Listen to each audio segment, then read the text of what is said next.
Hello everyone and welcome to the 20xx.io How to Play Guide. This video will quickly cover all the features of the site as well as the basics of how to play the game. As you can see here, we are on the login menu. Just going over the options, you can log in as a guest, which will create a temporary account if you want to just try the game, or you can create a new user or log in with an existing user. There are also a couple links down here for support, resetting passwords, terms and conditions, privacy policy, the site rules, and the help document. If you have any questions or are having problems with the game and the site, make sure to check the help document. There's lots of useful information in there. But let's quickly just go ahead and get logged in. And from here, you can see we are now on the main menu. The most important thing here is the server list. This shows you all the servers that are currently up and available. Currently, there's only one up, that is the North America test server. If there are multiple servers up, you can, of course, pick whichever one is closest to you to get the best connection, or you can use the quick match option to just immediately pick a server and put you into a game if you're just looking to play like one round real fast. So right here, we have the graphics settings. From here, you can change a variety of things, including bloom settings, shadows. This can be useful if you need to turn the graphics down if your computer can't really handle the game for whatever reason. It should run fine on most systems, though, generally speaking. There's also the game settings, which has a variety of things in it. Some of these options are only unlocked if you buy the game or spend in-game credits to unlock certain things. But there are a couple things here that are useful for anyone, particularly hiding or turning off certain aspects of the game, like the chat, in case you just don't want to see the chat at all. And there's also the lag compensation setting. This is explained in detail in the help document, but the gist is that if you want to adjust this setting to make the game more responsive or less choppy, it can be helpful, but normally you're just going to want to leave it on normal setting unless you have a reason to change it.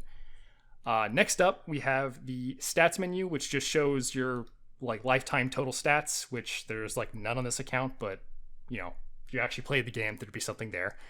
And of course the help menu, which takes you to the help document. Next up, we have the unlocks menu, where you can spend your in-game credits to unlock a variety of different characters and alternate skins. The credits are always displayed in the top right of the screen, and you just earn them by playing the game. It should only take a few hours to unlock each of the characters, as they're not expensive and they're very, easy to get.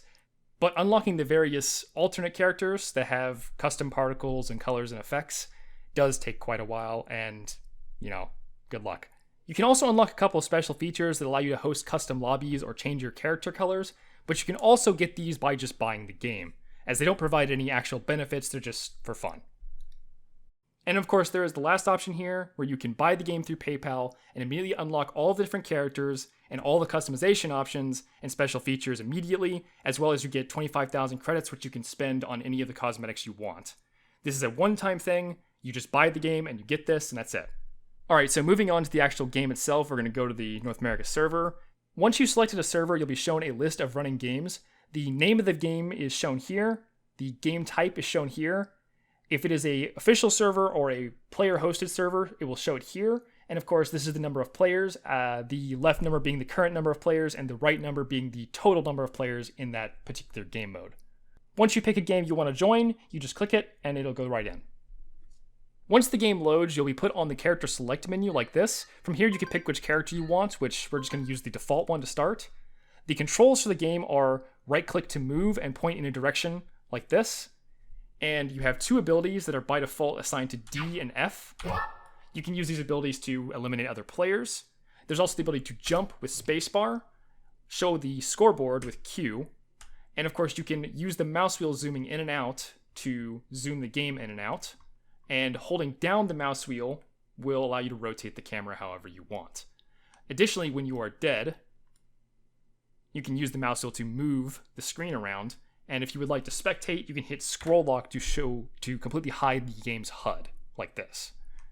Obviously, we're going to go ahead and go back into the game and show that you can also hit escape at any time to open up the main menu, and from here you can change the controls or change the graphics settings, turning things on and off, or adjust the sound values, which by default are pretty even, but if you would like to mute the announcer or the voices or something, that is an option.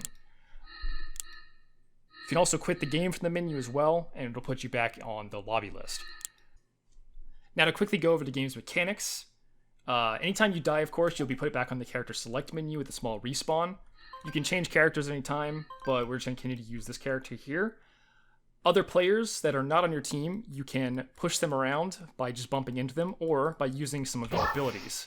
Different abilities have different effects, but the gist is most abilities will push characters a fixed distance or a combining distance. There's multiple mechanics to that, which you'll just have to figure out as you play. Most importantly, if you hit a character in such a way that they hit a wall at a high enough speed, First blood. They will be shattered like that, and that's an easy way to get a kill. You can also just knock them off the stage. Alright, so now I'm going to go over the different game modes and explain how to play them. Deathmatch and Team Deathmatch are very simple game modes where all you have to do is kill enemy players to get points, and the first person or team to get enough points wins. Elimination is similar to Deathmatch, but you only have 1 life per game, so you have to survive to win, and the last team or player standing wins. Capture the Flag is a team-based game mode where both teams have a flag at each base, and you have to get the enemy team's flag and bring it back to your flag to score a point. If your flag has been taken, you cannot score, so you have to have both flags to get a point. Assault is the opposite of Capture the Flag, where you have to take your flag to the enemy base in order to score a point. Their flag does not have to be there to score a point in this mode, so it's much faster. Freestyle Flag is basically the same as Capture the Flag, but you're allowed to pick up your own flag and move it around. It is important to note in this game mode that you can hit S at any time to toss your flag, which can be useful when passing to other teammates. Ultimate Life Orb is a free-for-all game mode, where one player is designated an ultimate life form and every other player tries to kill them. You only get points by being the ultimate life form or killing him, and you become the ultimate life form when you kill the current one. The objective is, of course, to be the ultimate life form for as long as possible to get as many points as possible to win. King of the Hill and Team King of the Hill are a game mode where there's a designated area, and the goal is to stand in that area and keep other players out in order to earn points. Rabbit is a free-for-all game mode where there is a flag on the map, and the player that holds the flag gets points. The goal is to get the flag away from other players, and then hold it for as long as possible. Tag is a game mode where you play tag. That should cover all the basics pretty well. If you have any further questions, please check the help document first, and in there's a link to the support email if you need it. Thank you, and have a great day.